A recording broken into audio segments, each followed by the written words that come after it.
Fún àwa tí a mọ lady tí mo gbé sí background mi yìí, orúkọ ẹ̀ ń jẹ́ Deola. So ó máa ń lo niqab tẹ́lẹ̀ kí n lè stress ẹ̀, ó dẹ̀ ti yọ niqab nsìn. Àwọn èèyàn ti sọ̀rọ̀ tó pọ̀ lórí ẹ̀, but Yorùbá ní tí ọmọdé bá ṣubú á wo wájú, tágbà bá ṣubú á wo ẹ̀yìn. Ṣẹ́rí amúkùnlọ́rọ̀ ọmọ yẹn, wọ́n ní ẹrù ẹwọ́, ó ní òkèlè ń wò ẹwọ́ ìsàlẹ̀. Ṣẹ́rí nígbà tí Ọlọ́run sọ pé fáàrí fún ni kọ́bùlà ń tàbùdó ni. Ìgbà táwa ti ẹ̀ lọ sílé kí n gbà yẹn kò rí ní mí ní gbogbo àwọn nǹkan tó máa ń kọ̀wé ń gbà yẹn kan máa ń kàkọ́ sórí torí tá a bá ha sórí àfáwà máa nà wá. So fáàrí fún ni kọ́bùlà ń tàbùdó nìyẹn kò ní ìtumọ̀ sí mi ń gbà yẹn, but nísìn ìrírí ayé jẹ́ kí n mọ reason tọ́lọ́run ṣe sọ pé ẹ kọ́kọ́ wá mi ná kẹ́ ẹ mọ̀ mí kẹ́ ẹ tó máa sìn mí. Àwọn èèyàn kan lórí abẹ́ comment section yẹn èmi ò ń wò because àwọn fídíò tí wọ́n máa wò tó máa bàyàn ní jẹ́ kí ni mo fẹ́ máa wò fún. Ọmọ méjì ni mo ní tó ń lo niqab tó dẹ̀ ń ṣe dáadáa tínú mi dẹ̀ ń dún tọkàn mi ń balẹ̀, you know. Àdẹ̀rán wọn ní niqab náà tẹ́ pé wọ́n lò tẹ́ pé inú èèyàn dùn téèyàn bá rí wọn. So tó bá wá rí tó lò tó ń ṣe yamayama tó ń ṣe rédèrèdè rádaràdà bí ọbẹ̀ ọlọ́kà tó ń báyàn lójú jẹ́ tó ń tìyàn lójú lórí social media. Ṣé mọ̀ pé irú èmi o nǹkan tí n bá ti mọ̀ pé tí n bá rí inú mi ò ní dùn, èmi ò ń dúró wò rárá. So ọdẹ pọ̀ bẹ́ẹ̀ ó ní woman kan báyìí náà tó máa ń wọ jeans báyìí tí kò ń ṣe gbẹ̀ntọ́ báyìí tó ṣá máa wọ gbogbo ẹ̀ jagajaga báyìí mọ́ra wọn tó máa bojú tó máa wọ ṣáínṣáín tó máa jójú ẹlẹ́yà.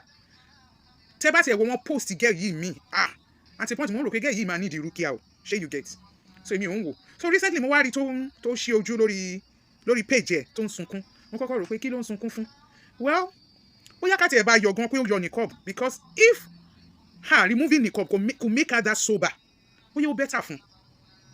For èmi o tó bá jẹ́ pé ṣe nìkan ló ń dáríjì mí inú mi dùn pé ó yọ niqab yẹn because kò represent niqab yẹn náà properly. Kódà gan brother kan ṣe fídíò fún pé nísìnyí tó tẹ̀ ti wá yọ niqab ó tẹ̀ ti free kò sẹ́ni tó máa drag ẹ̀ mọ́. Kò free because ó sì lo jab náà àfi tó bá yẹ kó ti wá yọ jab ló kù.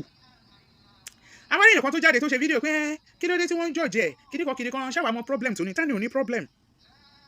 Àwa mùsùlùmí gan lọ́lọ́run promise ní trials. Trial ló dé kò sí nǹkan kan tó fẹ́ dé ju trial lọ. Trial ló dé. The only thing tá a lè fún ní excuse ni tó bá jẹ́ wípé ọpọlọ ẹ̀ yẹ. Even ìyẹn irun kíkí gan ṣọ̀rọ̀ yàn fún mọ́ lábẹ́ sharia. But tí kì í ṣe pé ọpọlọ ẹ̀ ló yẹ tó jẹ́ pé life just happen to her. Àwọn nǹkan kò sí irú ìṣòro tó dé bẹ́ẹ̀ dà. Àárín ló wà. Àwọn kan ti wà tán ti gbàbẹ̀ kọjá rí.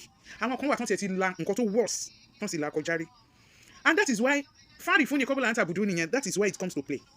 Tó o bá ti mọ nǹkan kan tó lọ tẹ́rí sí, tó o bá ti rí any kind of challenge, ṣàìtàn dẹ́ lágbára gan a máa throw challenges yẹn different colours ẹ̀ ló máa throw sí ẹ. At the end of the day nǹkan tó fẹ́ kó ṣẹlẹ̀ òun náà ló máa padà ṣẹlẹ̀. Lady yẹn náà pẹ̀lú niqab tó ń lò she wasn't a good ambassador of niqabite. So tó bá yọ ó pay reputation Islam kó yọ niqab yẹn ó wá kù sórí hijab. Ọlọ́run á tún gbogbo wa ṣe kó séèyàn kankan tó mọ̀ ọ́ bí mo ṣe wà yìí ń sìn gan mo ṣe wish kí n ṣe mọ̀ ju nǹkan tí mò ń ṣe lọ just like I said méjì nínú àwọn ọmọ mi ló lo niqab mo dẹ̀ máa encourage àwọn tó kù èmi gan encourage ara mi.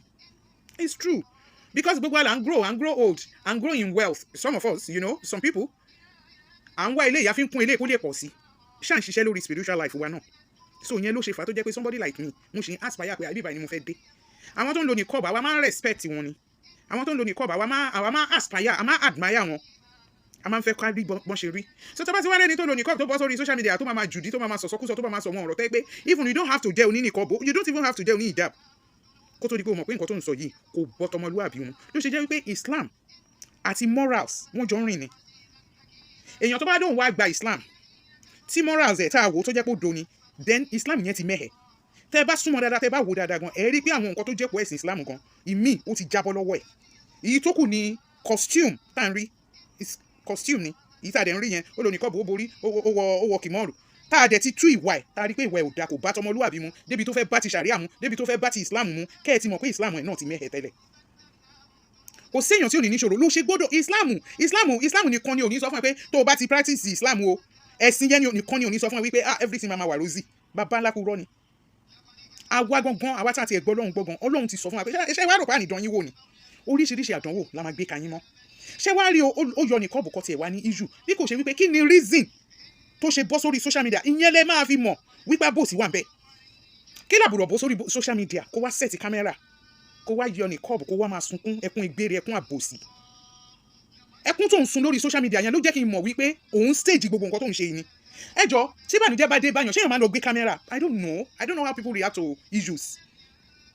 Mi ò mọ bí tó bá yẹ pé lóòótọ́ ni pé bó ṣe yọ niqab yẹn o bó ṣe yọ niqab yẹn lóòótọ́ inú ẹ̀ ò dùn kí ló sẹ́ẹ̀tì kámẹ́rà fún ló wá ń sunkún ṣé nítorí monetization yìí náà inna lillahi wa inna ilayhi raji'un. ṣẹ́ni mo máa ń sọ àwọn àlàáfíà tọ́lọ́run fún wa àwọn ẹwà tọ́lọ́run fún wa àwọn nǹkan tó jẹ́ pé kò ń ṣe gbogbo èèyàn ló fún tó fún wa òun náà la tún fi ń ṣe Ọlọ́run tó bá jẹ́ pé ó lápá lọ́rùn kó ní gẹ̀gẹ̀ lọ́rùn ẹjọ́ ṣó máa bọ́ sí tó máa yọ nìkọ́bù tó máa yọ kódà ó tún yọ hijab nínú picture tẹ́wọ̀n lẹ́yìn yìí kò sí hijab lórí ẹ̀ mọ́ ó yọ nìkọ́bù ó yọ hijab mo wo another video ẹ̀ tó wá ṣẹ̀ṣẹ̀ ń pin hijab lórí fídíò tó bá ti mọ̀ pé nǹkan tó fẹ́ ṣe ni ó dáa bọ̀ tí kò bá ń fẹ́ bínú Ọlọ́run pẹ̀lú hijab tó ń lò yẹn náà ó ní ìdí láti kọ́ ọ̀bà rẹ̀ tí Islam ò bá yé kò dé ń ṣòwò nìkan àwọn tá à ń practice Islam pẹ̀lú ignorance á pọ̀ ẹ jẹ́ ká kí Islam kó oríire wípé okay ó ti ẹ̀ yọ nìkọ́bù kúrò because ó fi ń bú ẹ̀sìn ni àwa lè wá máa gbìyànjú ká máa wá rí àwọn àfáà wa kó ṣẹ̀ṣẹ̀ wá lọ bẹ̀rẹ̀ níbi tó yẹ kó ti bẹ̀rẹ̀ nítorí pé knowledge lọ́lọ́run ni kò fi síwájú kò fi yẹn síwájú tó bá fi síwájú ni a mọ̀ pé kò síṣòro tó ń dé bá ẹ̀dá tó máa wá backslide lórí ìgbàgbọ́ ẹ̀ ìwọ ti ní a step ahead at least kò easy àdè máa sọ pé ṣáwà mọ́nú ẹ̀ ní ṣó wá easy èmi náà ṣe bojú kò easy láti bò ó dẹ̀ lóhùn bò for 13 years àwọn kan máa ń sọ pé kò ń ṣàpadà sí aburúkú àpadà sí aburú ni Ọlọ́run má jẹ́ kó dé bá wa èmi tí mo ṣe wà yìí sí tó tẹ̀ ṣe jẹ́ pé ìjáàbù nìkan mò ń lò mí ò bójú ó ní nǹkan tí mo lè ṣe lórí social media ìwọ̀nba tí mo ń ṣe mú nínú àwọn ọmọ mi tí ó tẹ̀ lọ́rùn just because ojú mi wà ń ta ìwọ wá lò ní kọ́ọ̀bù ó wá bọ́ síta òun jó ó wá fẹ́ ṣe ó tún wá set kámẹ́rà ó wá ń sunkún ẹkún kí ló ń sun because I don't understand ẹkún kí ló ń sun ire o.